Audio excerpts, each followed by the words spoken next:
ഒരു വർഷം BJP PR മാനേജ്മെന്റിന് വേണ്ടി ചെലവഴിക്കുന്ന തുക എത്രയാണെന്ന് നിങ്ങൾക്കറിയാമോ?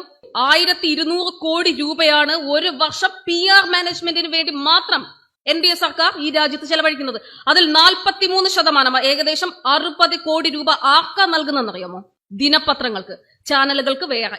600 കോടി രൂപ ഈ രാജ്യത്തെ ദിനപത്രങ്ങൾക്കായി PR മാനേജ്മെന്റിന് വേണ്ടി BJP നൽകുന്നു. അപ്പോ നമ്മൾ പറയും, ഈ പത്രങ്ങളൊക്കെ ആരെങ്കിലും വായിക്കുന്നുണ്ടോ? ഉണ്ടെന്നേ. അതുകൊണ്ടാണല്ലോ നമ്മൾ ഈ കേരളത്തിലുള്ള പോലെയല്ല, ഉത്തരേന്ത്യയിലെ അവസ്ഥ എൻറ്റോർലി ഡിഫറെന്റ് ആണ്. കാരണം ഈ പറയുന്നത് പോലെ ഞാൻ ഈ വിഷയമായതുകൊണ്ട് മാത്രം ഇന്ന് കേരളത്തിലേക്ക് വന്നത്. ഇന്ന് ഈ വിഷയം സംസാരിക്കണം. കാരണം മാധ്യമ നൈതികതയെക്കുറിച്ച് ഈ രാജ്യത്തെ ഭരണകൂടം ഈ രാജ്യത്തെ ജനങ്ങളോട് ചെയ്തുകൊണ്ട് ഇരിക്കുന്നത് എന്താണ്, മാധ്യമങ്ങളെ ഉപയോഗിച്ചുകൊണ്ട് എന്ന് പറയാൻ കിട്ടുന്ന എല്ലാ വേദികളും ഉപയോഗപ്പെടുത്തണം എന്നത് തീരുമാനം തന്നെയാണ്. അതുകൊണ്ട് മാത്രമാണ് ഇന്ന് ഈ വിഷയം സംസാരിക്കാനായി ഞാനിവിടെ വന്നത്.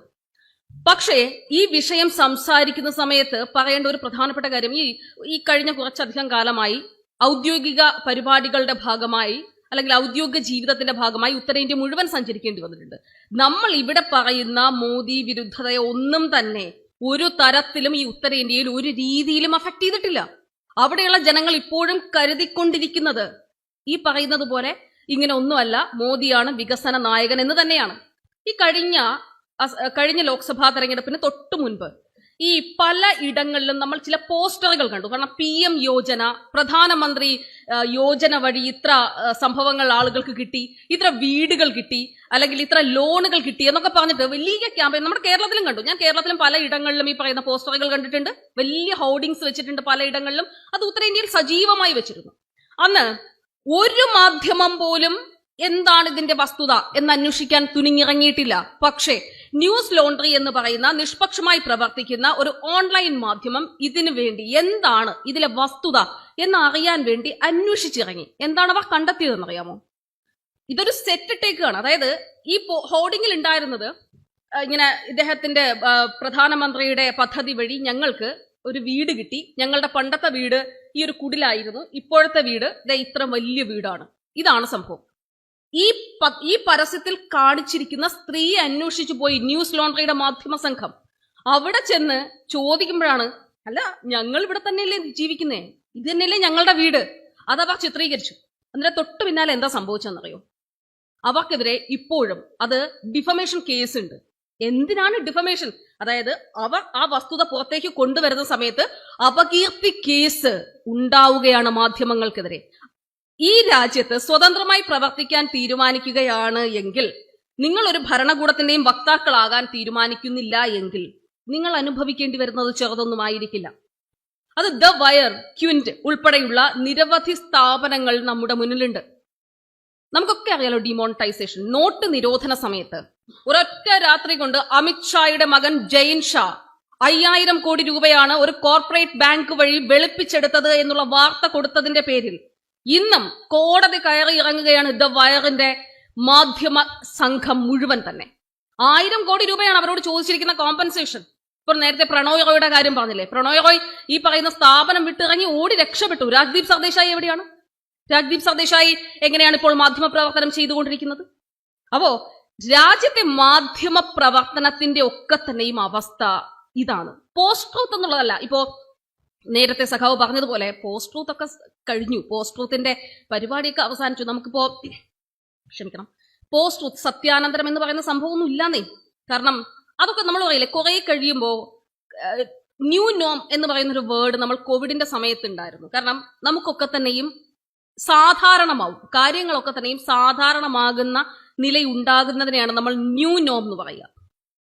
പോസ്റ്റ് ട്രൂത്തിന്റെ അവസ്ഥയും അത് തന്നെയാണ്. കാരണം 1996 മുതൽക്കാണ് പോസ്റ്റ് ട്രൂത്ത് എന്നുള്ള വാക്ക് വളരെ സജീവമായി കേൾക്കുന്നത്. 2016 ഈ പറയുന്നത് പോലെ പോസ്റ്റ് ട്രൂത്ത് ആ വർഷത്തെ വാക്കായി തിരഞ്ഞെടുക്കപ്പെടുകയും ചെയ്തു. അത് ഡൊണാൾഡ് ട്രംപിന്റെ തെരഞ്ഞെടുപ്പിന് ഇപ്പോഴും സംശയാസ്പദമായി കാണപ്പെടുന്ന ആ തെരഞ്ഞെടുപ്പിന് ശേഷമാണ് നമ്മൾ പോസ്റ്റ് ട്രൂത്തിനെ കുറിച്ച്, സത്യാനന്തരത്തെക്കുറിച്ച് വളരെ സജീവമായി ചർച്ച ചെയ്യാൻ തുടങ്ങിയത്. പക്ഷേ അന്ന് എന്തായിരുന്നു എന്നറിയോ? ഈ ഇന്റർനാഷണൽ മാധ്യമങ്ങളൊക്കെ തന്നെ പോസ്റ്റ് ട്രൂത്തിന് ഒരു വലിയ രസമുള്ള കഥയുണ്ട്. കാര്യം ഈ സത്യാനന്തര കാലം എന്താണെന്നറിയോ? നമ്മളൊക്കെ പറയില്ലേ പോസ്റ്റ് ട്രൂത്തിനെ കുറിച്ചൊരു ഡെഫിനിഷൻ എന്താണ് എല്ലാവരും പറയുക, അല്ലെങ്കിൽ നമുക്ക് മറ്റുള്ള മനുഷ്യരോട് സത്യാനന്തര കാലത്തെക്കുറിച്ച് നമ്മൾ എന്താണ് പറഞ്ഞു കൊടുക്കുക? എങ്ങനെയാണ് നമ്മൾ അതിനെ ഒന്ന് ഡിഫൈൻ ചെയ്യുക? ശരിയല്ലാത്ത കാര്യങ്ങൾ ശരിയെന്ന് തോന്നുന്ന രീതിയിൽ ശരിയായ സമയത്ത് അവതരിപ്പിക്കുന്നതിനെയാണ് പോസ്റ്റ് ട്രൂത്ത്. ഇത് ഞാൻ ഒരു ഡെഫിനിഷൻ, ഇത് ആരെങ്കിലും എന്നോട് പോസ്റ്റ് ട്രൂത്ത് എന്താന്ന് ചോദിച്ചാൽ അത് പറഞ്ഞു കൊടുക്കണമല്ലോ. അതായത് നമ്മളിപ്പോൾ പറയുകയാണ്, ഒരു വസ്തുതയുമായി പുലബന്ധം പോലും ഉണ്ടാവില്ല, പക്ഷെ അത് ശരിയെന്ന രീതിയിലായിരിക്കും അവതരിപ്പിക്കുക. അത് കറക്റ്റ് ഒരു ഇലക്ഷന്റെ സമയത്താണെങ്കിൽ ഒന്ന് അർത്ഥം നോക്കൂ, അത് കൃത്യമായി വർക്കാകും. This is post truth. ഇതാണ് പോസ്റ്റ് ട്രൂത്ത്. ഇത്രയേ ഉള്ളൂ പോസ്റ്റ് ട്രൂത്ത്. ഈ പോസ്റ്റ് ട്രൂത്ത് വെച്ചിട്ട് തന്നെയാണ് പ്രധാനമന്ത്രി നരേന്ദ്രമോദിയും ഈ പറയുന്ന ഡൊണാൾഡ് ട്രംപും ഒക്കെ അധികാരത്തിൽ വന്നിരിക്കുന്നത്. അതിൽ ഒരു സംശയവും വേണ്ട. 2013 മുതൽക്ക് തന്നെ പ്രധാനമന്ത്രി നരേന്ദ്രമോദി നടത്തിയിട്ടുള്ള ട്വിറ്റർ ക്യാമ്പയിനുകൾ ശ്രദ്ധിച്ചാൽ മനസ്സിലാകും പോസ്റ്റ് ട്രൂത്തിന്റെ ഭീകരത എന്താണെന്ന്. അമേരിക്കൻ തെരഞ്ഞെടുപ്പ് സമയത്ത് ഡൊണാൾഡ് ട്രംപ് നടത്തിയ ഒരു വമ്പൻ കള്ളം, ആ കള്ളം വലിയ ഹെഡ്ലൈൻ ആയിരുന്നു അന്നത്തെ മാധ്യമങ്ങളുടെ. എന്താണെന്നറിയോ? ഈ പറയുന്ന ട്വിൻ ടവർ തകർക്കപ്പെട്ടല്ലോ അമേരിക്കയിലെ ട്വിൻ ടവർ തകർക്കപ്പെടുന്ന, ഇരട്ട ഗോപുരങ്ങൾ തകർക്കപ്പെടുന്ന സമയത്ത് അവിടെ അതിന്റെ തൊട്ടു താഴെ, അതായത് അയാളുടെ ഫ്ളാറ്റിലിരുന്ന് അയാൾ കാണുകയാണ്, അയാളുടെ ഫ്ളാറ്റിന്റെ തൊട്ടു താഴെ അറബ് വംശജരും മുസ്ലിം നാമധാരികളും ഈ പറയുന്നത് പോലെ സ്വീറ്റ്സ് ഒക്കെ പങ്കുവെച്ച് വലിയ സന്തോഷം പ്രകടിപ്പിക്കുകയായിരുന്നു. ഇതിൽ എന്തെങ്കിലും വസ്തുതയുണ്ടോ എന്ന് അന്വേഷിക്കാൻ ഈ പറയുന്ന പുകൾ പെറ്റ ഒരു മാധ്യമ പ്രവർത്തകനും, BBC-യോ ന്യൂയോർക്ക് ടൈംസോ അല്ലെങ്കിൽ ഒരു മാധ്യമവും തയ്യാറായില്ല. അല്ലെങ്കിൽ ബ്ലൂംബർഗ് വലിയ രീതിയിൽ റെവല്യൂഷൻ സൃഷ്ടിച്ചുകൊണ്ടിരിക്കുന്ന ഒരു സംവിധാനമാണ് ബ്ലൂംബർഗ് എന്ന് പറയുന്ന മാധ്യമ സ്ഥാപനം. പക്ഷെ ആ മാധ്യമ സ്ഥാപനം പോലും തയ്യാറായില്ല എന്നുള്ളതാണ്. ഇപ്പൊ ഡേവിഡ് ക്യാമറൂണിന്റെ കാര്യത്തിലോ സമാനമായ രീതിയിലല്ലേ ഡേവിഡ് ക്യാമറൂണിനെതിരെ വാർത്തകൾ നടന്നത്? അന്ന് ബ്രിട്ടീഷ് പ്രധാനമന്ത്രി ഡേവിഡ് ക്യാമറൂൺ കോളേജിൽ പഠിച്ചുകൊണ്ടിരിക്കുന്ന സമയത്ത് ഒരു പന്നിയുടെ തലയിൽ അദ്ദേഹത്തിന്റെ സെക്ഷൽ ഫ്രസ്ട്രേഷൻ തീർത്തു എന്നുള്ളതായിരുന്നു ഒരു വാർത്ത. ഈ വാർത്ത വരുന്നത് ന്യൂയോർക്ക് ടൈംസ് പോലൊരു പത്രത്തിലാണ് വരുന്നത്. വലിയ പ്രക്ഷോഭം ഉണ്ടാകുന്നു, തെരുവുകൾ കത്തുന്നു, രാജി ആവശ്യപ്പെടുന്നു, ആകെ ബഹളം. 10 മാസം കഴിഞ്ഞാൽ തെരഞ്ഞെടുപ്പ് വരികയാണ്. വലിയ പ്രശ്നമാണ്. ഡേവിഡ് ക്യാമറൂണിന്റെ രാജി ആവശ്യപ്പെട്ടുകൊണ്ട് വലിയ പ്രശ്നമാണ്. അന്ന് BBC-ക്ക് പോലും, അതായത് സർക്കാർ സ്പോൺസർ ചെയ്യുന്ന മാധ്യമ സ്ഥാപനത്തിന് പോലും അന്ന് ചെയ്യേണ്ടി വന്നത് ഈ പറയുന്ന വാർത്ത കൊടുക്കേണ്ടി വന്നു. ഈ വാർത്തയുടെ സത്യാവസ്ഥ ഒന്നും അന്വേഷിച്ചില്ല. ഏതാണ്ട് 1 മാസക്കാലത്തോളം ഈ ചെയ്തത് തെറ്റാണെന്നും ഈ പറയുന്ന ഇങ്ങനെ ഒരു ഭരണാധികാരി ഒരു കാരണവശാലും ഈ രാജ്യം ഭരിക്കാൻ പാടില്ല എന്നും പറഞ്ഞു വലിയ പ്രശ്നങ്ങൾ നടന്നു. എന്താ സംഭവിച്ചതെന്നറിയോ? 1 മാസം കാലം കഴിഞ്ഞപ്പോൾ ഈ വാർത്ത റിപ്പോർട്ട് ചെയ്ത മാധ്യമ പ്രവർത്തക ഒരു ഓൺലൈൻ മീഡിയയ്ക്ക് മുന്നിൽ വന്നിട്ട് പറയാ, എനിക്കങ്ങനെ വാർത്ത കിട്ടിയത് ചുമ്മാ ഞാനങ്ങ് കൊടുത്തതാ, എനിക്കതിന് തെളിവൊന്നുമില്ല അത്രേ. ഈ 1 മാസക്കാലം പ്രക്ഷോഭം കൊണ്ട് തെരുവിൽ നിന്നവരാരായി? അത് മാത്രമല്ല, ഈ പറയുന്ന രാജി ആവശ്യപ്പെടുന്നു. BBC ഉൾപ്പെടെയുള്ളവർ ആ വാർത്ത പിൻവലിച്ച് മാപ്പ് പറയുന്ന ഒരു അവസ്ഥ ഉണ്ടാവുന്നു. ഇതാണ് പോസ്റ്റ് ട്രൂത്തിന്റെ ശക്തി. അതായത് ഒരു നാടിന് മുഴുവൻ കത്തിക്കാൻ ഒരു ചെറിയ സ്പാർക്ക് മതി. ആ സ്പാർക്ക് ഇട്ടുകൊടുക്കാൻ കഴിയുന്ന ഇടത്താണ് ഈ പറയുന്നത് പോലെ പോസ്റ്റ് ട്രൂത്ത് ജയിക്കുന്നത്. അത് വളരെ വിദഗ്ധമായി ഉപയോഗിക്കുന്ന ആളുകളാണ് നരേന്ദ്രമോദിയും ഡൊണാൾഡ് ട്രംപ്. എനിക്ക് ഈ പറയുന്ന പോലെ കുറച്ച് ദേശീയ മാധ്യമ സുഹൃത്തുക്കളൊക്കെ ഉണ്ട്. അപ്പോൾ കഴിഞ്ഞ നമ്മുടെ കർഷക സമരം ഓർമ്മയുണ്ടല്ലോ. ഈ കർഷക സമരം അല്ല, നമ്മുടെ പൗരത്വ ഭേദഗതി ബിൽ. ഈ പൗരത്വ ഭേദഗതി ബില്ലുമായി ബന്ധപ്പെട്ട് രാജ്യമെമ്പാടും വലിയ പ്രൊട്ടസ്റ്റ് ഒക്കെ നടക്കുകയാണ്. അപ്പോൾ എൻ്റെ ഈ സുഹൃത്ത് ടൈംസ് നൗവിൽ വർക്ക് ചെയ്യാണ്. അപ്പോൾ അയാള് ഈ പറഞ്ഞതുപോലെ മുംബൈയിലാണ് അവരുടെ ഹെഡ് ഓഫീസ്. അപ്പോൾ ഡൽഹിയിലാണ് ഇയാൾ ജോലി ചെയ്യുന്ന ഡൽഹിയിലാണ്. അപ്പോൾ ഇയാളോട് പറഞ്ഞത്, ഈ പ്രക്ഷോഭകാരികളെ പോലീസ് മർദ്ദിക്കുന്ന ഒരു ദൃശ്യവും വേണ്ട. എപ്പോഴെങ്കിലും സ്വാഭാവികമായിട്ടും നമ്മുടെ ദേഹം നൊന്താൽ നമ്മൾ തിരിച്ച് അടിക്കാനായി എടുക്കുന്ന ഒരു വടിയുണ്ടല്ലോ, ആ വിഷ്വൽ മാത്രം നിങ്ങൾ ഷൂട്ട് ചെയ്താൽ മതി. ആ വിഷ്വൽ മാത്രം നിങ്ങൾ സെൻട്രൽ ഡെസ്കിലേക്ക്, അതായത് ഈ മുംബൈയിലെ സ്റ്റുഡിയോയിലേക്ക് എത്തിച്ചാൽ മതി. അല്ലാതെ ഒരു സാധനവും നിങ്ങൾ സംപ്രേഷണം ചെയ്യേണ്ടതില്ല എന്ന് പറയുന്ന ഒരു കർശന നിർദ്ദേശം ഈ പറയുന്നത് പോലെ മാധ്യമപ്രവർത്തകർക്കെല്ലാം പോയി. അത് എൻ്റെ ഈ സുഹൃത്തിന് ഈ കുറച്ച് ഇടത് പക്ഷ അസുഖമുള്ളത് കൊണ്ട് JNUവിൻ്റെ ഒക്കെ ഒരു പ്രൊഡക്റ്റാണ്. അപ്പം ഈ പരിപാടിക്ക് എന്നെ കിട്ടില്ല.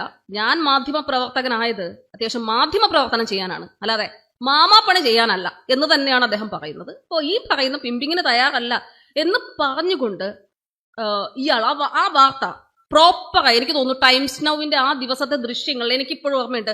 ഞാനന്ന് റിപ്പോർട്ടർ ചാനലിൽ ജോലി ചെയ്യുന്ന സമയമാണ് എനിക്ക് അയച്ചു തന്നിട്ടുണ്ട് ഈ ദൃശ്യങ്ങൾ. അതായത് അന്ന് ഞങ്ങൾ സംപ്രേഷണം ചെയ്തത് നിർമ്മൽ എന്ന് പറയുന്ന ആ മാധ്യമ പ്രവർത്തകൻ അയച്ചു തന്നുകൊണ്ടിരുന്ന ദൃശ്യങ്ങളാണ്. ഈ പറയുന്ന മാധ്യമ പ്രവർത്തകനെതിരെ ഉണ്ടായ നടപടി എന്താണെന്നറിയോ? നാഗ്പൂരിലേക്കായിരുന്നു പിന്നീട് അയാളുടെ ട്രാൻസ്ഫർ. നീ അവിടെ പോയൊന്ന് അച്ചടക്കം പഠിച്ചിട്ട് തിരിച്ചിനി വന്നാൽ മതി എന്ന് പറഞ്ഞ് അയാളെ നാഗ്പൂരിലേക്ക് ട്രാൻസ്ഫർ ചെയ്തു. എനിക്കിപ്പോഴും ഓർമ്മയുണ്ട് ആൾ പറഞ്ഞത് അയാളൊരു ശർമ്മയാണ്. അപ്പോൾ അത് ശർമ്മ എന്ന് വെച്ചാൽ ഉത്തരേന്ത്യയിലെ ഒരു ബ്രാഹ്മൺ കമ്മ്യൂണിറ്റിയിൽ പെടുന്ന വിഭാഗമാണ്. അപ്പോൾ ഞാനൊരു ശർമ്മ ആയതുകൊണ്ട് ഈ ഇടയ്ക്ക് ഇങ്ങനെ വിളിക്കുമ്പോൾ സംസാരിക്കുമ്പോൾ പറയും ഞാനൊരു ശർമ്മ ആയതുകൊണ്ട് ജീവനോടെ ഉണ്ട്, കൊന്നിട്ടില്ല. ഇതാണ് അവസ്ഥ.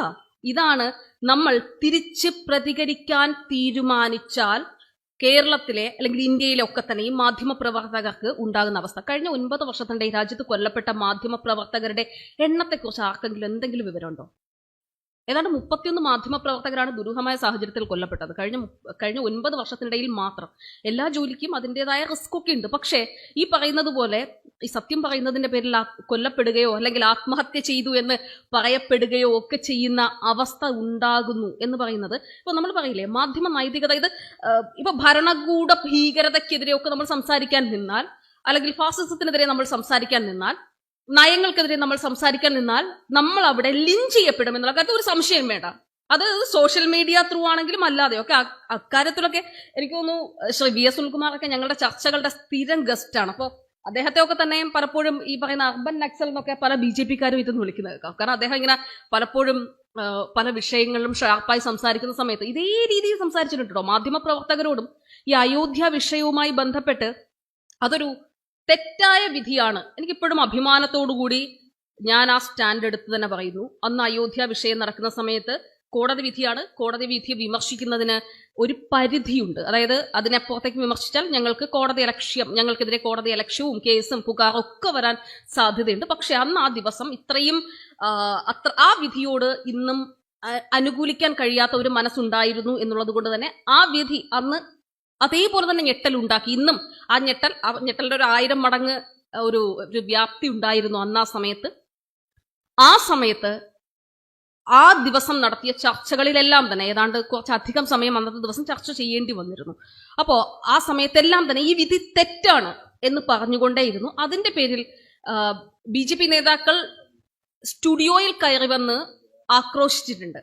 അത് നിങ്ങളൊരു അർബൻ നക്സലാണ്, ഈ രാജ്യത്തെ ഒറ്റിക്കൊടുക്കാനായി അച്ചാരം വാങ്ങിയിരിക്കുന്ന ആളുകളാണ് എന്ന് പറഞ്ഞ് BJP നേതാക്കൾ, പ്രത്യേകിച്ചും ഹിന്ദു ഐക്യവേദിയുടെ നേതാക്കളൊക്കെ വന്ന് ആക്രോശിക്കുന്ന നിലയുണ്ടായിട്ടുണ്ട്. അതായത് സത്യം പറയാൻ നിങ്ങൾ തീരുമാനിച്ചാൽ നിങ്ങൾ നേരിടേണ്ടി വരുന്നത് അത് നിയമപരമായും ധനപരമായും ഒക്കെ തന്നെ നിങ്ങൾക്ക് വലിയ ബുദ്ധിമുട്ടുകൾ ഉണ്ടാക്കാൻ കഴിയും എന്നുള്ള മെസ്സേജ് ഇതിനോടകം തന്നെ പലപ്പോഴും പല നേതാക്കളും പല മാധ്യമപ്രവർത്തകർക്കും നൽകിയിട്ടുണ്ട് എന്നുണ്ട്.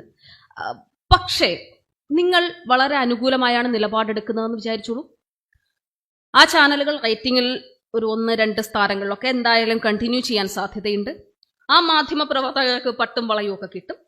ആ മാധ്യമപ്രവർത്തകരെ സംബന്ധിച്ചിടത്തോളം അവർക്ക് അത്യാവശ്യം ഗ്ലാമർ ഉണ്ടാവും, അവരുടെ ഫിനാൻഷ്യൽ സ്റ്റെബിലിറ്റി ഓക്കെ ആയിരിക്കും. പക്ഷെ അല്ലാതെ നിൽക്കുന്ന മനുഷ്യരുടെ കാര്യം ബുദ്ധിമുട്ടാണ്.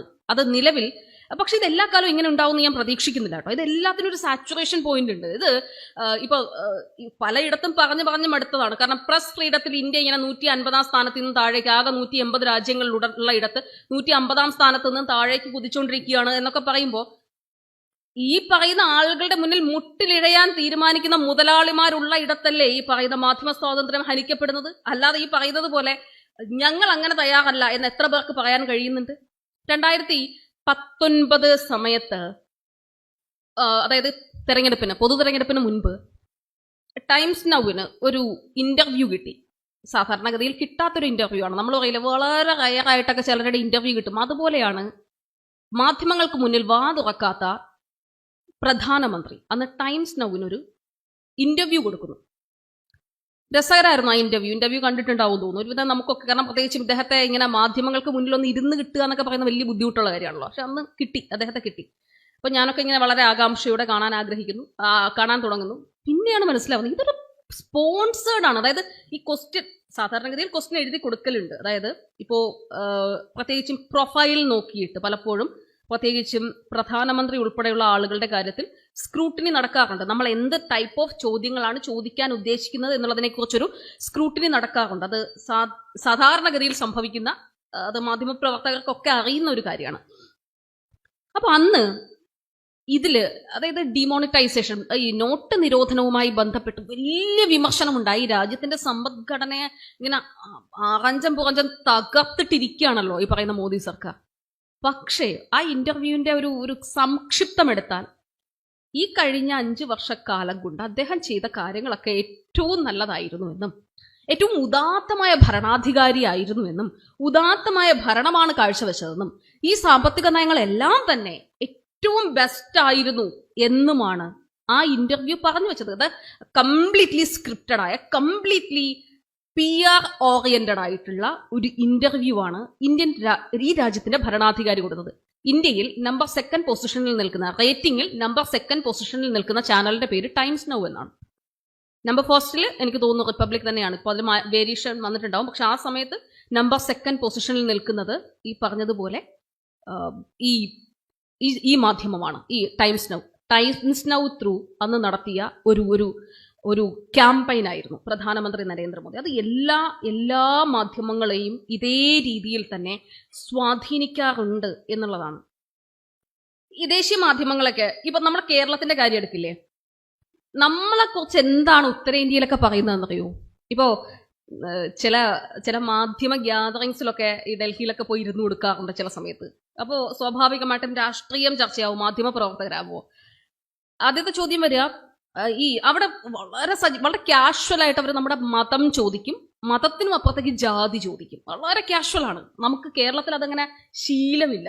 പക്ഷെ അവിടെ ഭയങ്കര കാഷ്വൽ ആണ്. അങ്ങനെ എന്താണ് മതം, എന്റെ പേര് കേൾക്കുമ്പോൾ ആൾക്കാർക്ക് പെട്ടെന്നൊരു കേട്ടല്ല, ഈ അപർണ സെൻ എന്നൊക്കെ പറയുമ്പോൾ അവർ വിചാരിക്കുന്നത് അവരുടെ ഏതോ ബന്ധുവാണെന്ന്. കാരണം ഈ ബംഗാളി നെയ്മുമായിട്ട് കണക്റ്റഡ് ആയതുകൊണ്ട് അവർ എന്തോ ഒരു സംഭവമായിട്ടാണ് എന്നെ കരുതുന്നത്. അപ്പൊ വലിയ ചോദ്യം വരാറില്ല. കാരണം ചോദ്യം വരുമ്പോൾ തന്നെ എന്റെ മുഖം ഒന്ന് മാറും. കാരണം നമുക്കത് പറയുമ്പോൾ കേരളത്തിലുള്ള മനുഷ്യരൊക്കെ തന്നെ പ്രശ്നമുണ്ടെന്ന് തോന്നുന്നു. കാരണം നമുക്ക് ഈ ജാതി ചോദിക്കുമ്പോൾ ഒരു ഉളുപ്പുണ്ടാവില്ല, ഒരു ഉളുക്കൽ ഉണ്ടാവാറുണ്ട്. അപ്പൊ ഞാൻ അതുകൊണ്ട് തന്നെ എന്റെ മുഖം ഓട്ടോമാറ്റിക്കലി മാറുകയും ചെയ്യും. അപ്പോ ഒരു ദിവസം മാധ്യമ പ്രവർത്തകർ ചോദിക്കുക, പിന്നെ ചോദിക്കുക രാഷ്ട്രീയത്തെക്കുറിച്ച്, എന്താ നിങ്ങളുടെ പൊളിറ്റിക്സ്? സ്വാഭാവികമായും നിങ്ങൾ BJP ആയിരിക്കുമല്ലോ, അതാണ് അവിടെ കോമൺ ആയിട്ടും പറയാം. എങ്ങനെയാ എല്ലാ മാധ്യമങ്ങളും സ്വാഭാവികമായും നിങ്ങൾ റൈറ്റ്, BJP എന്നും പറയില്ല, നിങ്ങൾ റൈറ്റ് ആയിരിക്കുമല്ലോ എന്നാ പറയുക. അപ്പോൾ ഒരു പ്രാവശ്യം ഞാൻ വളരെ സ്ട്രോങ് ആയി പറഞ്ഞു, നോ, എനിക്കൊരു ലെഫ്റ്റ് ലിബറൽ സ്വഭാവമാണുള്ളത്. ഞാൻ ലെഫ്റ്റ് എന്നല്ല പറയും, ലെഫ്റ്റ് ലിബറൽ സ്വഭാവമുള്ള മാധ്യമ പ്രവർത്തകയാണ്. എൻ്റെ രാഷ്ട്രീയം അത് തന്നെയാണ്. ഒട്ടനെ ചോദിക്കുന്ന ക്വസ്റ്റ്യൻ എന്താണ്, നിങ്ങൾ മാവോയിസ്റ്റ് ആണോ എന്നാണ്, നിങ്ങൾ നക്സൽ ആണോ എന്നാണ്. ആ ചോദ്യമാണ് വരിക. അതായത് നമ്മൾ ടെററിസ്റ്റ് ആണ് എന്ന രീതിയിൽ ഈ പറയുന്ന മാധ്യമങ്ങൾ, അതായത് ഉത്തരേന്ത്യൻ മാധ്യമങ്ങൾ ഹിന്ദി ഹൃദയഭൂമിയിൽ ഒന്നാകെ തന്നെ കേരളത്തെക്കുറിച്ച് അവതരിപ്പിച്ചിരിക്കുന്നത് ആ രീതിയിൽ മാത്രമാണ്. നമ്മൾ പറയില്ലേ, നമ്മൾ പലപ്പോഴും രാഷ്ട്രീയപരമായൊക്കെ സംസാരിക്കുമ്പോൾ പോലും പറയും, അല്ലെങ്കിൽ വിമർശിക്കും, കോൺഗ്രസിനെ ചില സമയത്ത് വിമർശിക്കും, നിങ്ങൾക്ക് മുസ്ലിം ലീഗിന്റെ പതാകയെ പോലും നിങ്ങൾക്ക് നിങ്ങളുടെ യോഗങ്ങളിൽ പിടിക്കാൻ പറ്റുന്നില്ലല്ലോ എന്ന് പറയാം. ഗതികേടാന്നേ, നടക്കില്ല. ഈ പറയുന്ന പതാകയും പിടിച്ചിട്ട് ഉത്തരേന്ത്യയിൽ ഒരു ക്യാമ്പയിന് ചെന്ന് കഴിഞ്ഞാൽ ആദ്യം വരാൻ പോകുന്നത് ഈ ഫോട്ടോ ഫ്ലക്സ് അടിച്ചിട്ടാണ് അവന്മാർ അവിടെ കൊടുക്കുക. ഇതാണ് അവസ്ഥ. ഇങ്ങനെയാണ് അവിടെ ക്യാമ്പയിൻ നടക്കുക. കാരണം അതിനുപയോഗിക്കുന്നത് മാധ്യമങ്ങളെയാണ്. മിറർ നൗ, ഇപ്പൊ ആ ചാനൽ ഷട്ട് ഡൗൺ ചെയ്തു. മിറർ നൗ എന്ന് പറയുന്ന ഒരു ചാനലുണ്ട്. അതിലൊരു എന്റെ എക്സിക്യൂട്ടീവ് എഡിറ്റർ ഒരു വനിതയാണ്, ശ്രേയ എന്ന് പറയുന്ന ഒരു വ്യക്തി. ഒരു ദിവസം വളരെ ആക്സിഡന്റലി ഈ മിറർ നൗവിന്റെ, അത് ഹിന്ദിയാണ് ആ ചാനൽ, അത് കൂടുതലായത് ഈ ഹിന്ദി ചാനലുകളുടെ ഒരു സ്പെഷ്യാലിറ്റി. ഹിന്ദി ചാനലുകളാണെങ്കിൽ ഈ സാധാരണക്കാരിലേക്ക് കൂടി അത് കമ്മ്യൂണിക്കേറ്റ് ചെയ്യും. അത് സാധാരണ മനുഷ്യരിലേക്കും കൂടി അത് കമ്മ്യൂണിക്കേറ്റ് ചെയ്യാൻ എളുപ്പമാണ്. കാരണം ഇംഗ്ലീഷിനേക്കാൾ കുറച്ചുകൂടി അവരെ സംബന്ധിച്ചിടത്തോളം കംഫർട്ടബിൾ ലാംഗ്വേജ് ഹിന്ദി തന്നെയാണ്. നമ്മുടെ ഭരണാധികാരികൾക്ക്, രാജ്യം ഭരിക്കുന്ന ഭരണാധികാരികളുടെ അവസ്ഥ തന്നെയാണ്. നമ്മൾ ഇംഗ്ലീഷിൽ സംസാരിച്ചിട്ട് കാര്യമില്ല, അവിടെ പോയി ഹിന്ദി തന്നെ പറയണം. അപ്പോൾ അതുകൊണ്ട് തന്നെ ഈ മിറർ നൗ പോലെയുള്ള ചാനലുകൾ, അത് റിപ്പബ്ലിക് TVക്ക് അവരുടെ ഹിന്ദി ചാനലും ഉണ്ട്, ഇംഗ്ലീഷിന് പുറമെ ഹിന്ദി ചാനലും ഉണ്ട്. അപ്പൊ ഈ മിറർ നൗ ഇപ്പൊ ശ്രേയ ഒരു ദിവസം ഒരു ചർച്ച നടത്തും, ഭീകര ചർച്ച നടക്കുക. അപ്പൊ എൻ്റെ ഒരു സുഹൃത്തും അതിൽ പാനലിസ്റ്റായി പങ്കെടുക്കുന്നുണ്ട്. എനിക്ക് തോന്നുന്നു കേരളത്തിൽ നിന്ന് എൻ ഷംസീറാണെന്ന് തോന്നുന്നു ആ പാനലിൽ പങ്കെടുക്കുന്നത്. എന്താ സംഭവിച്ച, കേരള സ്റ്റോറിയാണ് വിഷയം. പറഞ്ഞ് ഇങ്ങനെ പോവാണ് ശ്രേയ. ലാസ്റ്റ് പറഞ്ഞപ്പോ എന്താണെന്നറിയോ, കേരളത്തിലുള്ള മുസ്ലിം കമ്മ്യൂണിറ്റിയിൽപ്പെട്ട ഒറ്റ മനുഷ്യനെ വിശ്വസിക്കരുത് എന്നതാണ് അവസ്ഥ. കേരളത്തിലുള്ള ആൾക്കാരൊക്കെ തന്നെ ഈ മുസ്ലിം പ്രീണനത്തിന്റെ പിന്നാലെ പോയിട്ട് ഈ ഹിന്ദു പെൺകുട്ടികളെ മുഴുവൻ ഈ പറയുന്ന പോലെ കൺവെർഷന് തയ്യാറാക്കി കൊടുക്കുന്ന ഒരു അവസ്ഥയുണ്ട്. കേരളം എന്ന് പറയുന്നത് ഏതാണ്ട് ഒരു മിനി പാകിസ്ഥാനാണ് എന്നാണ് പറഞ്ഞു വെക്കുന്നത്. ഇത് നല്ല ഒന്നാം തരം കൊളോക്കിയൽ ഹിന്ദിയിൽ പറയുകയാണ് പുള്ളിക്കാരി. അപ്പൊ എന്താ സംഭവം എന്നറിയോ, ഇത് മൊത്തം ഈ ആളുകളിലേക്ക് എത്തും. അപ്പൊ ഞാൻ ഇത് അന്ന് തന്നെ ഈ പറയുന്ന പാനൽ ഞാൻ എൻ ഷംസീറിനോട് സംസാരിച്ചിരുന്നു. കാരണം നിങ്ങളത് കൃത്യമായി ഡിഫെൻഡ് ചെയ്യണമെന്ന് പറയുമ്പോൾ ഈ ഹിന്ദി എന്ന് വെച്ചാൽ എന്താ പ്രശ്നം വെച്ചാൽ നമുക്കത് അത്രയും കമ്മ്യൂണിക്കേറ്റ് ചെയ്യില്ല. അതായത് ആ ലാംഗ്വേജ്, അതായത് ഇവർ പറയുന്ന പലപ്പോഴും ചില ഹിന്ദി വാക്കുകളൊക്കെ എത്ര മോശമാണെന്ന് മനസ്സിലാവണമെങ്കിൽ അത് അവിടെയുള്ള ആൾക്കാർക്ക് തന്നെ മനസ്സിലാവും. അപ്പൊ ചില സമയത്ത് ഞാനിങ്ങനെ ഇതെന്തായി പറഞ്ഞതെന്ന് ചോദിക്കുമ്പോഴാണ് ഇത് അത്രയും മുട്ടം തെറിയായിരുന്നു എന്ന് മനസ്സിലാവും. അതായത് കേരളത്തെ കുറിച്ച് മുട്ടം തെറി അവിടെ ഇരുന്ന് പറയാണ്. ഒരു ചാനലിൽ ഒരു എക്സിക്യൂട്ടീവ് എടുത്ത ഒരു ചർച്ചയിൽ ഇത് ഒരു ചാനലിന്റെ അവസ്ഥയല്ല കേട്ടോ. ഞാനപ്പോൾ ഷംസീർ അല്ല, അതിലൊരു പ്രശ്നമുള്ളത് ഈ പകുതി ഹിന്ദി, ഈ പറയുന്ന ഹിന്ദി എനിക്ക് മനസ്സിലാവും, അല്ലെങ്കിൽ ക്വസ്റ്റ്യൻ എനിക്ക് മനസ്സിലാവും, പക്ഷേ ഈ പറയുന്ന പോലെ ഇതേ രീതിയിൽ ഇതേ ഗ്രാവിറ്റി നമുക്ക് കിട്ടില്ല. അവരങ്ങനെയാണ് ചോദിക്കുക, അങ്ങനെയാണ് അവർ ആ ചോദ്യത്തെ പോലെ ഫ്രെയിം ചെയ്യുക, ഈ ചോദ്യത്തെ അങ്ങനെയാണ് അവർ ജനങ്ങളിലേക്ക് എത്തിച്ചു കൊടുക്കുക. അപ്പോൾ ഞാൻ ഈ പറയുന്നത് പോലെ ഇതെന്താണ്, നിങ്ങൾ എന്തുകൊണ്ടാണ് കേരളത്തെക്കുറിച്ച്, അപ്പം ഞാനത് എങ്കിലും ഇത് എത്ര പേര് ഇതിങ്ങനെ കണ്ടിട്ടുണ്ടാവും എന്നൊക്കെയുള്ള ഒരു തെറ്റിദ്ധാരണ അപ്പോഴും എൻ്റെ മനസ്സിലുണ്ട്. ഒരു ദിവസം എൻ്റെ ഒരു നെയ്ബർ, ഒരു മഹാരാഷ്ട്ര മുംബൈക്കാരാണ്.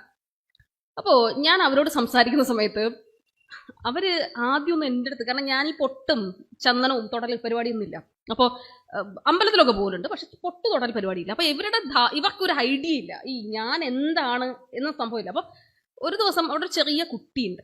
അപ്പോൾ ഞാൻ അതുകൊണ്ട് തന്നെ നമുക്ക് കുട്ടികളെ കാണുമ്പോൾ നമ്മൾ സ്വാഭാവികമായിട്ട് എന്താ നമ്മളൊന്ന് സ്നേഹത്തോടുകൂടി മിണ്ടും. അപ്പോൾ അവരിങ്ങനെ എന്താ ദീദി അപ്പ നാം ക്യാ ഹേ, അപ്പോൾ ഇങ്ങനെ ഞാൻ പറഞ്ഞു ഇല്ല പേരിങ്ങനെ അപർണ എന്നാണ്. അപ്പോൾ ഓക്കെ, അപ്പോൾ ആ പെൺകുട്ടിക്ക് മിണ്ടണോ വേണ്ടയോ എന്നുള്ളൊരു ബുദ്ധിമുട്ട്. അപ്പോൾ ഞാൻ ചോദിച്ചു എന്താ പ്രശ്നം. അപ്പോൾ പിന്നെ ഇങ്ങനെ ഗ്രാജുവലി ഞാൻ വളരെ നന്നായി മീൻസ് നമ്മളോട് ഇടപെടലൊക്കെ, പ്രത്യേകിച്ച് ഒരു നെയ്ബറോട് നമ്മൾ നന്നായിട്ടാണല്ലോ സംസാരിക്കുക. കേരളത്തിലെ മനുഷ്യരെ സംബന്ധിച്ചിടത്തോളം കേരളത്തിലെ മറ്റുള്ള മനുഷ്യരെ അത്യാവശ്യം സ്നേഹത്തോടുകൂടി, പ്രത്യേകിച്ച് മറ്റൊരു സംസ്ഥാനത്ത് നിന്നൊരു കുഞ്ഞുമായിട്ടൊക്കെ വന്ന് താമസിക്കുന്ന ഒരാളോട് വളരെ സ്നേഹത്തോടുകൂടി സംസാരിക്കുമല്ലോ. അപ്പം ഞാൻ അങ്ങനെ സംസാരിക്കുന്നു. കുറച്ച് കഴിഞ്ഞപ്പോഴാണ് ഇവരുടെ ഭയം എന്തായിരുന്നു വെച്ചാൽ ഞാനൊരു മുസ്ലിം ആണോ എന്ന പെൺകുട്ടി പേടിച്ചിരുന്നു. അപ്പോൾ അവർ പറയുന്നതിൻ്റെ കാരണം ഞങ്ങൾ ഈ കേരള സ്റ്റോറീസ് കണ്ടിട്ടുണ്ട്. അതായത് പെൺകുട്ടിക്ക് ഭയങ്കര ഇഷ്ടപ്പെട്ട ഒരു സിനിമയാണ് കേരള സ്റ്റോറീസ്. ഞാൻ പറഞ്ഞത് കേരളത്തിൽ പ്രദർശിപ്പിക്കാൻ സമ്മതിച്ചിട്ടില്ല കേട്ടോ ഞങ്ങൾ എന്ന് പറഞ്ഞു. അപ്പം പക്ഷേ ഇത് ഉത്തരേന്ത്യയിൽ അതിഭീകരമായി പ്രചരിക്കപ്പെട്ടിട്ടുണ്ട്. കേരളത്തെക്കുറിച്ച് ഈ പെൺകുട്ടിക്ക് ഏതാണ്ട് ഒരു 25-26 വയസ്സേ ഉള്ളൂ. അവളുടെ മനസ്സിൽ വലിയ ഭീതി ഉണ്ടാക്കിയിട്ടുണ്ട്. കേരളത്തിലേക്കാണ് ഹസ്ബൻഡിന് ട്രാൻസ്ഫർ എന്ന് പറഞ്ഞപ്പോൾ അവളുടെ മനസ്സിൽ ആദ്യം വന്നത് കേരള സ്റ്റോറീസ് എന്ന് പറയുന്ന ഈ സിനിമയും ഈ മീഡിയയിൽ നടത്തിയ ചർച്ചകളുമാണത്രേ. നമ്മളിപ്പോൾ സഖാവ് നേരത്തെ പറഞ്ഞില്ലേ എത്ര പേര് TV കാണുന്നു, സോഷ്യൽ മീഡിയ വഴി ഈ ക്ലിപ്സ് പറക്കും. ഈ പറയുന്ന ഒരു ചെറിയ കഷ്ണം മതി, ഇത് ഉണ്ടാക്കുന്ന ഇമ്പാക്ട് ചെറുതൊന്നുമല്ല, അതിഭീകരമായ ഭീതി പരത്തുന്നുണ്ട് കേരളത്തെക്കുറിച്ച്.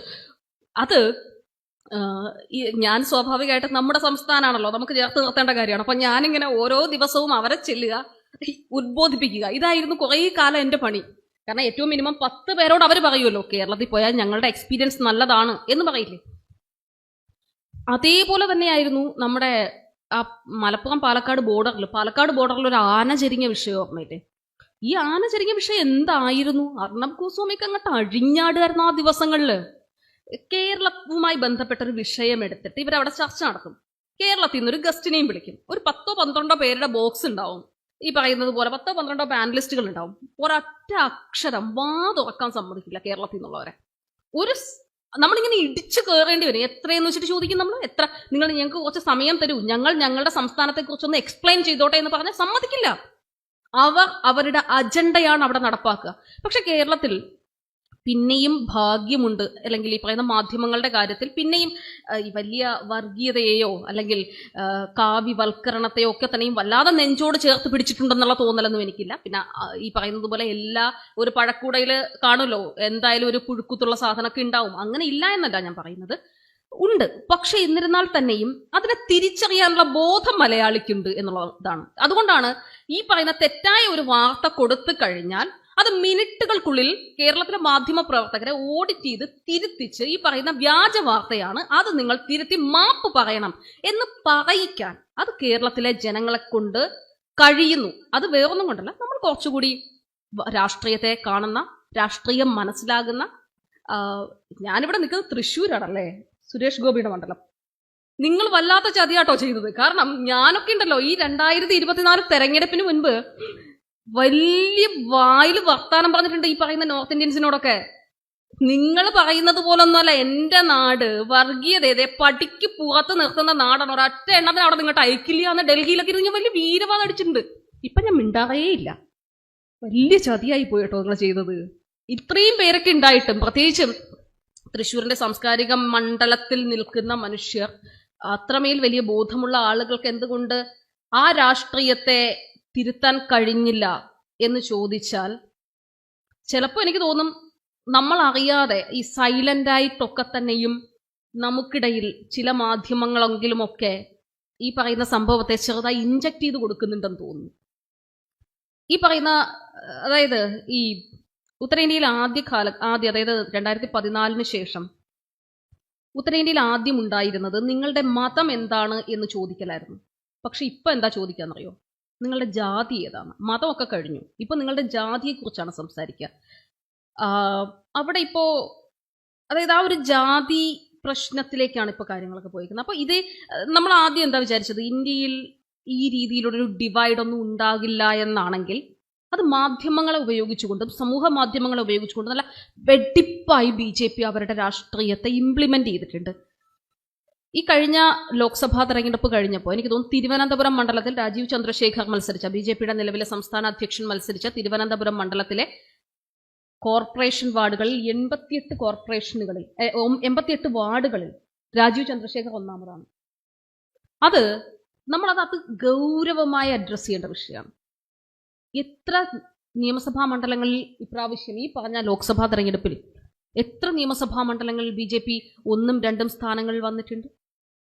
അതായത് നമ്മുടെ മണ്ണിൽ നമ്മൾ പറയുന്നുണ്ട്, നമ്മൾ വർഗീയതയെ ഇങ്ങനെ അകറ്റി നിർത്തുമെന്ന് പറയുമ്പോൾ പോലും എവിടെയോ ചില ശ്രമങ്ങൾ നടക്കുന്നുണ്ട്. അത് സമൂഹ മാധ്യമങ്ങൾ വഴിയും ഒക്കെ തന്നെയും വലിയ രീതിയിലുള്ള ക്യാമ്പയിൻ നടത്തിക്കൊണ്ട് തന്നെയാണ്. പക്ഷെ അവിടെ എന്തുകൊണ്ടാണ് അവിടെ ഏറ്റവും വലിയ കൗണ്ടർ ചെയ്യാൻ പറ്റുന്നത് ഇടതുപക്ഷ ജനാധിപത്യ മുന്നണിക്ക് തന്നെയാണ്. അക്കാര്യത്തിൽ സംശയമൊന്നുമില്ല. കാരണം അത് ആത്മാർത്ഥമായി ചെയ്യാൻ കഴിയും, അത് ഇടത് സംഘടനകൾക്ക് കഴിയും. അങ്ങനെയാണ് ഞാൻ വിശ്വസിക്കുന്നത്. അപ്പൊ ഇടത് സംഘടനകൾക്ക് അങ്ങനെ പ്രത്യേകിച്ച് കേരളത്തിന്റെ ഒരു സെക്യുലർ മനോഭാവം, ആ സെക്യുലർ മനോഭാവത്തെ അങ്ങനെ തന്നെ പിടിച്ചു നിർത്താൻ നമുക്ക് കഴിയണം. അത് ഇപ്പം നമ്മൾ പറയില്ലേ, മാധ്യമങ്ങളെ വലിയ രീതിയിൽ നമ്മൾ അത്രയൊക്കെ വേണോ എന്ന് നമ്മളൊന്ന് ആലോചിക്കണം. വല്ലാതെ ഒരു സൈബർ അറ്റാക്കിലേക്കൊക്കെ പോയി അതിൻ്റെ ആവശ്യമുണ്ടോ? കുറച്ചുകൂടിയൊക്കെ പക്വത കാണിക്കണ്ടേ?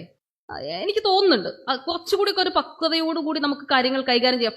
ശരിയാണ്, തെറ്റായ വാർത്തകൾ, വ്യാജ വാർത്തകളൊക്കെ ഓഡിറ്റ് ചെയ്യണം. ആ വ്യാജ വാർത്ത കൊടുക്കുന്ന മാധ്യമ പ്രവർത്തകരൊക്കെ തന്നെ വിമർശിക്കുകയും വേണം. പക്ഷേ നമ്മൾ വല്ലാതെ അതിനെ ഒരു അറ്റാക്കിംഗ് മോഡിലേക്ക് പോയി കഴിഞ്ഞാൽ നമ്മുടെ മാധ്യമങ്ങൾ, അതായത് ഞാനൊക്കെ ജേർണലിസം ക്ലാസ്സിൽ പഠിച്ചിട്ടുള്ളത്, മാധ്യമങ്ങൾ എന്നാൽ പ്രതിപക്ഷത്തിന്റെ ധർമ്മം ചെയ്യണം. അത് കേരളത്തിലാണെങ്കിലും അത് ദേശീയ തലത്തിലാണെങ്കിലും പ്രതിപക്ഷ ധർമ്മം നിർവഹിക്കണം എന്നുള്ളതാണ്. അവരവരുടെ ജോലി ചെയ്യട്ടെ. പക്ഷേ നമ്മുടെ പ്രതികരണം അത് കുറച്ചുകൂടി പക്വതയുള്ളതായില്ലെങ്കിൽ ഈ പറയുന്നത് പോലെ നമ്മളിപ്പോൾ ഡൽഹിയിലോ അല്ലെങ്കിൽ മുംബൈയിലോ ഗുജറാത്തിലോ മഹാരാഷ്ട്രയിലോ ഈ പറഞ്ഞതുപോലെ മറ്റേത് ഉത്തരേന്ത്യൻ മധ്യപ്രദേശിലോ ഒക്കെ കണ്ടതുപോലെ കേരളത്തിലും ഈ പറയുന്നത് പോലെ ഒരു റൂട്ട് ഉണ്ടാകും. ഒരു എന്താ പറയുക, അതിൻ്റെ ഒരു പിടി വീഴും. ആ പിടി വീഴുന്ന സമയത്ത് മാധ്യമങ്ങൾ അതായത് നമ്മുടെ ജനാധിപത്യ സംവിധാനത്തിന്റെ ഒരു ഭാഗമാണ്. ആ ജനാധിപത്യ സംവിധാനത്തിന്റെ ഭാഗമായി നിൽക്കുന്ന മാധ്യമങ്ങളെ പൂർണ്ണമായും അവഗണിച്ചുകൊണ്ടല്ല പോകേണ്ടത്, തിരുത്തി ചേർത്ത് പിടിക്കുകയാണ് വേണ്ടത് എന്നതാണ് എൻ്റെ അഭിപ്രായം. വിമർശനങ്ങൾ ഉണ്ടാകാം, വിയോജിപ്പുകൾ ഉണ്ടാകാം. പക്ഷേ തെറ്റുകൾ കാണുമ്പോൾ കേരളത്തിലെ മാധ്യമങ്ങൾ അത്ര വലിയ രീതിയിൽ അങ്ങ് പുഴുക്കുത്ത് വീണു പോയിട്ടൊന്നുമില്ല കേട്ടോ. 1ഓ 2ഓ പേരൊക്കെ ഉണ്ടെങ്കിലും അതൊക്കെ നമുക്ക് എടുത്തു മാറ്റി അതിനെയൊക്കെ തിരുത്തി നമുക്ക് മുന്നോട്ട് പോകാൻ കഴിയുന്നതേ ഉള്ളൂ, ഇല്ല എന്നുള്ളതല്ല. വല്ലാതെ അപഹസിക്കുന്ന ഒരു നിലയുണ്ടായാൽ അത് ദോഷകരമായി തന്നെ ആയിരിക്കും ഉണ്ടാവുക, അത് മാറുക. അതൊക്കെ അഫക്റ്റ് ചെയ്യുന്നത് ഈ പറയുന്ന ഈ നാടിൻ്റെ ഒരു സെക്യുലർ സ്വഭാവത്തെയും ഈ പറയുന്നത് പോലെ ഇപ്പോൾ നമ്മൾ ആരെങ്കിലും അത് ചില മാധ്യമ പ്രവർത്തകർക്ക് BJPയുടെ ഓഫർ വരാറുണ്ട്. അതായത് ഇപ്പോൾ ഒരു ഇടതുപക്ഷ ചായ്വോടുകൂടിയൊക്കെ നിൽക്കുന്ന മാധ്യമ പ്രവർത്തകരാണെങ്കിൽ അവരെ ഒന്ന് വിമർശിച്ച് തുടങ്ങുന്ന സമയത്ത് BJPയുടെ സെൻട്രൽ ലീഡർഷിപ്പിൽ നിന്നൊരു കോള് വരും. കോള് വന്നിട്ട് പറയും, നിങ്ങൾക്ക് ഒന്നും വേണ്ട, വിമർശിക്കണ്ട, അനുകൂലിച്ച് പറയണമെന്ന് നിർബന്ധമൊന്നുമില്ല, ഒന്ന് വിമർശിക്കാതിരുന്നാൽ ചില ഉപഹാരങ്ങളൊക്കെ കിട്ടും. പിടികൊടുക്കാതെ നിൽക്കുന്ന ഒരുപാട് മാധ്യമ പ്രവർത്തകരുണ്ട്, എനിക്കറിയാം. അതായത് നിങ്ങൾ വിമർശിക്കുന്ന പലരും തന്നെ ഈ പറയുന്ന വാഗ്ദാനങ്ങൾക്കൊന്നും പിടികൊടുക്കാതെ നിൽക്കുന്ന മനുഷ്യരാണ്. പക്ഷെ പിടികൊടുക്കുന്നവരും ഉണ്ട് കേട്ടോ, ഇല്ല എന്നുള്ളതല്ല. ചില ഇടങ്ങളും ഉണ്ട്, ഇല്ല എന്നുള്ളതല്ല. പിന്നെ ഈ പറഞ്ഞതുപോലെ ഇതൊക്കെ ഒരു ചാനൽ തുടങ്ങുക, അല്ലെങ്കിൽ പണ്ടത്തെ ജേർണലിസം, ഞാനൊക്കെ ഒരു ജേർണലിസം തുടങ്ങുക എന്ന് പറയുന്നത് എൻ്റെയൊക്കെ സമയം അല്ലെങ്കിൽ എൻ്റെയൊക്കെ കോളേജ് കഴിയുന്ന സമയത്ത് എനിക്ക് മറ്റേത് കോഴ്സ് വേണമെങ്കിലും തിരഞ്ഞെടുക്കാമായിരുന്നു. പക്ഷേ മാധ്യമ പ്രവർത്തനം എന്നുള്ളത് 8ാം ക്ലാസ് മുതൽ തീരുമാനിച്ച തീരുമാനമാണ്. അതായത് 8ാം ക്ലാസ് മുതൽ മാധ്യമ പ്രവർത്തകയാവുക എന്ന തീരുമാനവുമായി ജേർണലിസം ആരംഭിച്ച വ്യക്തിയാണ് ഞാൻ. അത് ഇന്നത്തെ പോലെ ഒരു ഗ്ലാമർ പരിവേഷമല്ല. ഞാൻ 8ാം ക്ലാസ്സിൽ പഠിക്കുന്ന സമയത്ത് പ്രിന്റ് മീഡിയക്കാണ്. അന്ന് ഇന്ത്യ വിഷൻ ഉണ്ട്, പക്ഷെ പ്രിന്റ് മീഡിയ ആണുള്ളത്. അപ്പോൾ എനിക്ക് പ്രിന്റ് മീഡിയയുടെ ഭാഗമായി നിൽക്കുക, ഈ പറഞ്ഞ പോലെ സ്വദേശാഭിമാനിയും അടിയന്തരാവസ്ഥ, കാരണം എൻ്റെ അച്ഛൻ വളരെ കടുത്ത ഒരു ഇടതനുഭാവിയൊക്കെയാണ്. അപ്പോൾ അതുകൊണ്ട് തന്നെ ഞാൻ കേട്ടിട്ടുള്ളത് മുഴുവൻ, അല്ലെങ്കിൽ വായിച്ചറിഞ്ഞിട്ടുള്ളത് മുഴുവൻ ഇടത് പ്രസ്ഥാനങ്ങളെക്കുറിച്ചുള്ള, ഇടത് പ്രസ്ഥാനങ്ങളുടെ പോരാട്ടങ്ങളുടെ ഒക്കെ കഥയാണ്. 1970കളിൽ എൻ്റെ അച്ഛൻ്റെയൊക്കെ കോളേജ് ടൈമിൽ അവരൊക്കെ എങ്ങനെയാണ് ഈ അടിയന്തരാവസ്ഥയ്ക്കെതിരെ പ്രതികരിച്ചത് എന്നുള്ളതിനെക്കുറിച്ചും അച്ഛൻ എഴുതിയിട്ടുള്ള ലഘുലേഖകളെക്കുറിച്ചും, അച്ഛൻ അത്യാവശ്യം നന്നായി എഴുതുന്ന വ്യക്തിയായിരുന്നു. അപ്പോൾ അച്ഛനൊക്കെ എഴുതിയിട്ടുള്ള ലഘുലേഖകളെക്കുറിച്ചും അന്നത്തെ മാധ്യമ പ്രവർത്തനം എന്ന് പറയുന്ന ഈ പാംഫ്ലെറ്റിനെ കുറിച്ചും ഒക്കെ പറഞ്ഞു കേട്ടിട്ടുള്ള ഒരു ഇൻസ്പിരേഷൻ്റെ ബേസിലാണ് ഒരു 8ാം ക്ലാസ്, അതായത് നമ്മുടെ ഹൈസ്കൂൾ വിദ്യാഭ്യാസം തുടങ്ങുന്ന സമയത്ത് എന്താകണം, ആരാകണം എന്ന ചോദ്യത്തിന്, അന്നത്തെ സമയത്ത് എൻ്റെയൊക്കെ ഹൈസ്കൂൾ വിദ്യാഭ്യാസം തുടങ്ങുന്ന സമയത്ത് ഈ എഞ്ചിനീയറിങ്ങും MBBSും വലിയ രീതിയിൽ ഹിറ്റായിരിക്കുന്ന, വളരെ വലിയ രീതിയിൽ ചർച്ച ചെയ്യപ്പെട്ടുകൊണ്ടിരിക്കുന്ന, എല്ലാ ഒരു ഇടത്തരം കുടുംബത്തിലെ ഒക്കെ തന്നെയും കുട്ടികളോട് നിങ്ങളൊരു എൻട്രൻസ് എഴുതണം, അത് എഞ്ചിനീയർ ആകണം, അല്ലെങ്കിൽ മെഡിസിന് പോകണം എന്ന് പറഞ്ഞുകൊണ്ടിരിക്കുന്ന സമയത്ത് 8ാം ക്ലാസ്സിൽ നമുക്കൊക്കെ ടീച്ചർ ചോദിക്കുമല്ലോ. ഞാൻ സർക്കാർ സ്കൂളിലാണ് പഠിച്ചത്. അപ്പം അന്ന് ആ സമയത്ത് ടീച്ചർ ഇങ്ങനെ എഴുന്നേൽപ്പിച്ച് നിർത്തിയിട്ട് ചോദിക്കും, ആരാവാൻ ആഗ്രഹം? അപ്പം ഓരോരുത്തരും ഇങ്ങനെ MBBS, കളക്ടർ, ഏതോ മാധ്യമ പ്രവർത്തക എന്നാണ് ഞാനന്ന് പറയുന്നത്. അപ്പോൾ അത് മാധ്യമ പ്രവർത്തനം ചെയ്യണം എന്നുള്ളത് കൊണ്ട് തന്നെയാണ്. അടിയന്തരാവസ്ഥ കാലത്ത് ഈ രാജ്യത്തെ ഫാസിസത്തിനെതിരെ നടത്തിയ മാധ്യമ പ്രവർത്തനം എൻ്റെ മനസ്സിലുണ്ടായിരുന്നത് കൊണ്ട്, എൻ്റെ അച്ഛൻ പറഞ്ഞു തന്നിട്ടുള്ള മാധ്യമ പ്രവർത്തനത്തിന്റെ നേരും നെറിയും മനസ്സിലുണ്ടായിരുന്നത് കൊണ്ട്, ആ മാധ്യമ പ്രവർത്തനം ചെയ്യണമെന്ന് തീരുമാനിച്ചത് കൊണ്ട് തന്നെയാണ് മാധ്യമ പ്രവർത്തക ആകാൻ തീരുമാനിച്ചത്. ഇന്ന് ഈ നിമിഷം വരെ ആ മാധ്യമ പ്രവർത്തനം തന്നെയാണ് ചെയ്തിട്ടുള്ളത്. അതിൽ ഒരു സംശയമില്ല, അതിൽ ഒരു തരത്തിലും വെള്ളം ചേർത്തിട്ടില്ല. ഇനി ഈ പറയുന്ന മാധ്യമ പ്രവർത്തനത്തിന് ഏതെങ്കിലും തരത്തിൽ കോംപ്രമൈസ് ചെയ്യേണ്ട ഒരു സാഹചര്യം ഉണ്ടാകുന്ന അവസ്ഥയിൽ മാധ്യമ പ്രവർത്തനം അവസാനിപ്പിക്കും എന്നതിനപ്പുറത്തേക്ക് ഈ പറയുന്ന കോംപ്രമൈസിന് ഈ പറയുന്ന നില ഉണ്ടാകില്ല. അക്കാര്യം ഞാൻ ഈ വേദിയിൽ വെച്ച് ഉറപ്പ് പറയുന്നു. കാരണം മാധ്യമ പ്രവർത്തനം എന്നതാണ് ചെയ്യാനാണ് ഉദ്ദേശിച്ചത്. പാപ്പരാസി ജേർണലിസ്റ്റോ ഷോ ബിസിനസിന്റെയോ ഭാഗമാകാൻ ഇനി അങ്ങോട്ടും ആഗ്രഹിക്കുന്നില്ല. ഇനി അങ്ങോട്ടും മാധ്യമപ്രവർത്തകയായി തന്നെയായിരിക്കും തുടരുക. ഈ കാലം പക്ഷേ ഷോ ബിസിനസിന്റെ കാലമാണ്, മാധ്യമപ്രവർത്തനത്തിന്റെ കാലമല്ല.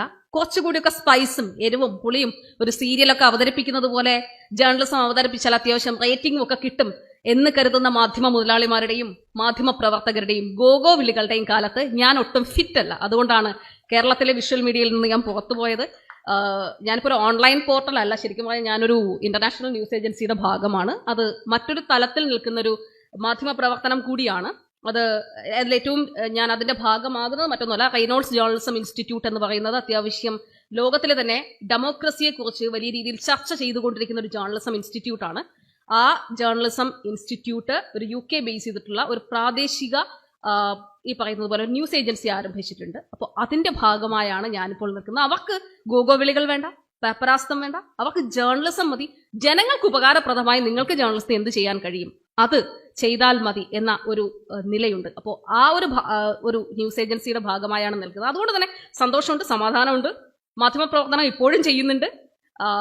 അത് ഈ പറഞ്ഞതുപോലെ ഒരു കേരളത്തിന് പുറത്തേക്ക് പോകുന്നത് ഞാൻ കുറ്റം പറയുന്നില്ല. 100 കോടിയും 200 കോടിയും മുതൽ മുടക്കിൽ ഒരു വ്യവസായമായി ആരംഭിക്കുന്ന മാധ്യമ സ്ഥാപനങ്ങൾക്ക് റേറ്റിംഗ് ഉണ്ടെങ്കിൽ മാത്രമാണ് ആ മാധ്യമ സ്ഥാപനം നിലനിന്ന് പോവുക.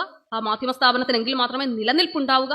അപ്പോൾ അങ്ങനെ ഒരു സാഹചര്യത്തിൽ അങ്ങനെ ചെയ്യാൻ കഴിയാത്ത മനുഷ്യർ ഈ പറയുന്ന ഷോ ബിസിനസ് നടത്തിയേ മതിയാവൂ. പാപ്പരാസി ജേർണലിസത്തിന് മാർക്കറ്റ് വളരെ കൂടുതലാണ്. ആ ജേർണലിസം വേണോ, യഥാർത്ഥ ജേർണലിസം വേണോ എന്ന് തീരുമാനിക്കേണ്ടത് നമ്മളാണ്. അത്രമാത്രം പറഞ്ഞുകൊണ്ട് ഞാൻ എൻ്റെ വാക്കുകൾ അവസാനിപ്പിക്കുന്നു. നമസ്കാരം.